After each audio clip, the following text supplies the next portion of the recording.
Tim Miller, who is the former Jeb Bush communications director and former Republican, was on Piers Morgan's show and called out the lies happening on his show in real time. And it was, I mean, we need to see a lot more of this, and there's a lot to go through, so let's just go through it. To kick it off, Corey Lewandowski was on Piers Morgan's show just before Tim Miller came on, and Corey Lewandowski, of course, is the guy who lost his top spot because he sexually harassed, or at least was accused of sexually harassing someone, quote, said vile and disgusting things to this person, stalked them, and made them feel very violated, said his accuser. And so that's who Donald Trump has on his campaign.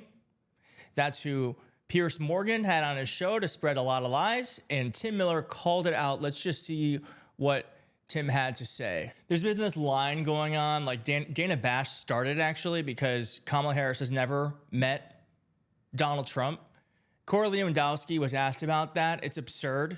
Tim Miller is about to tell you why it's absurd, and I hope you all take this and you start telling your own family and friends about it, because this is the reason why Kamala Harris has never met Donald Trump. That little exchange you had about, it's so surprising they've never met. Do you know why Trump and Kamala Harris have never met, Pierce? Have you thought about it for a second? Do you know why they really haven't met? Tell me. Because he was a toddler and he threw a temper tantrum after he lost a fair election. And for the first time in America since the Civil War, we did not have a peaceful transfer of power. We did not have a ceremonial transfer of power where the former president, like a man, goes and stands on the stage and greets the next incoming president, where he helps the incoming team with the transition, where the vice president's team meets with the. That didn't happen last time because Donald Trump attempted a coup and he had a temper tantrum and he flew home to Mar-a-Lago just to go golfing and to hang out with the Cougars on the pool deck. To be clear, all of which That's what happened. That's why they haven't met, because he tried a coup. Well, to be clear, at the time, I heavily criticised him for all the things you've just said. But that doesn't explain why... Okay, sure, but Corey Lewandowski comes on your show and he's like, oh, Donald Trump and Kamala haven't met. Well, hang on. Oh, my goodness. No, wow, that's so interesting. So he's going to try to deflect there, but it is such a smart and important distinction.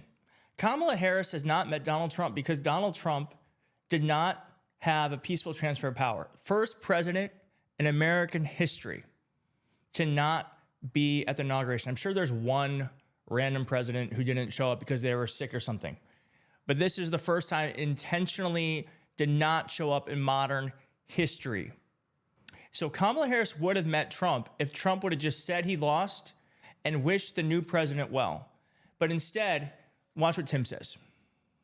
Interesting. They haven't met, and then Corey's over there saying it's because Kamala was ineffective as a senator. No, it's because Donald Trump was supposed to be a deal maker, didn't meet with any of the Democratic senators. He said he was going to be the art of the deal man, but he didn't try to actually do any deals. All he did was insult people on Twitter, and then after he lost to Kamala Harris fair and square and Joe Biden, he didn't have the dignity to have a transfer of power for the first time in American history. I've just said I agree. Shameful. I've just said it's embarrassing. He's an embarrassment. I've just said I agree with you. So let's park that to one side. Well, but you didn't say it to Corey. You didn't challenge Corey. It was a very chummy interview. I know you want to get Trump on the show, but it was very chummy. I just want to say that's like him really sticking it to him. Wow.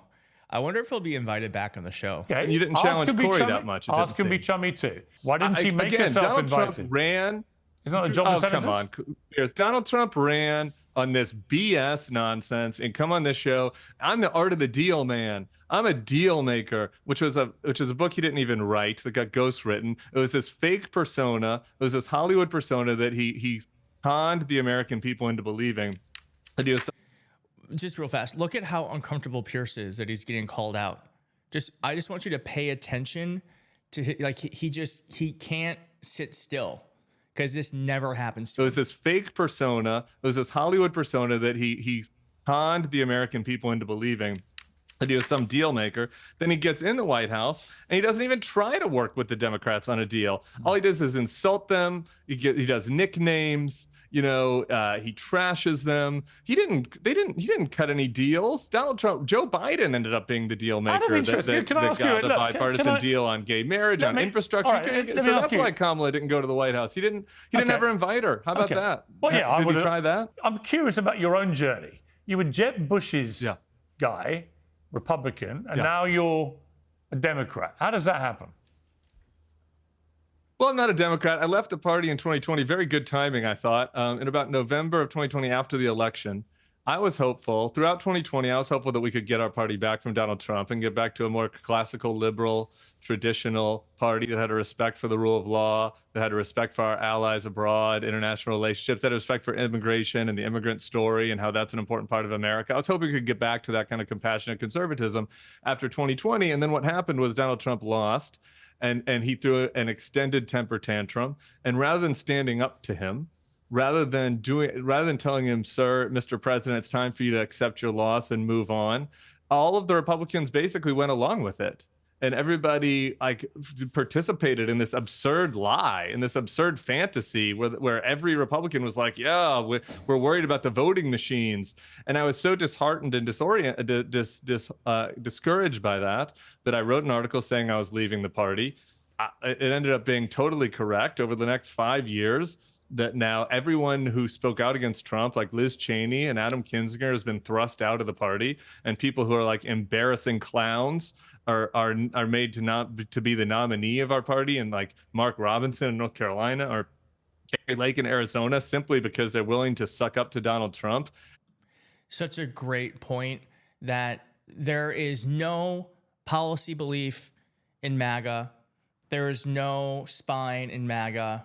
There is no desire for real people to be in leadership positions in MAGA.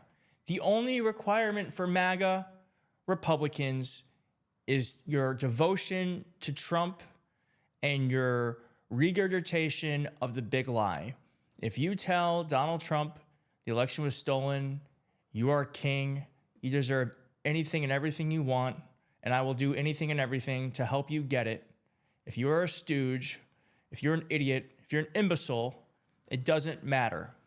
All you need is devotion to Donald Trump, and you can get very far in the new Republican Party. Thank God Democrats aren't like that, but we need a party that pushes back. We need a party that we can collaborate with. This is not good. The sickness that we have in this country, it has to get fixed. It's not a traditional conservative or a classically liberal party anymore. It's an embarrassment. It's a cult of one man, and I'm very happy to leave it. And I think everything that's happened over the last 5 years has validated all of my criticisms of the party. If she loses the debate, does she lose the election? I don't think so. I mean, look, there are very few debates that are knockout punches. You know, what we saw in June the last one was an aberration, not the norm. June's debate was not a knockout punch. That was Joe Biden, for whatever reason, not being able to meet the moment, but Donald Trump did not knock him out. It was more like, it was like Joe Biden tripped over his own feet. So let's just change that narrative. You know, you don't see that very often. Usually it's a mixed bag with some people thinking one won, something the other one. So I don't think that the debate is make or break. I think it's very important. I think that a lot of the American people want to see that she can stand up to Trump, you know? Yeah, I don't think the debate is going to be make or break. I do think that Kamala Harris has unrealistic expectations for her, not for Trump. And so that there is a imbalance there. But I do think that ultimately both sides are going to see greatness in their party's choice and weakness in their opponent. That's how these things usually work. But a lot of people want this. Their New York Times poll that came out, don't pay attention to it because polls don't matter. But I do think this is an interesting point of the poll, is that people, 30% of people want to know. I don't know if that's undecided. I think it's undecided. They want to know more about Kamala. They're Kamala curious. And so I think the debate will be great for that. It's going to be a really big introduction to Kamala. And I'm excited that she is going to introduce herself to America. So I'm looking forward to the debate. And thanks so much for watching. If you like this video, like the video, please subscribe. And if you made it to the end, thank you so much. That's one of the best ways to help the channel. And I will be live streaming tonight. If you're watching this before 7 p.m. Eastern, I will be live streaming tonight. We have a lot of fun. Going to be doing it more as we head towards the debate. And I would love for you to join. See you then. I don't know what's wrong with you young people. You think you just fell out of a coconut tree?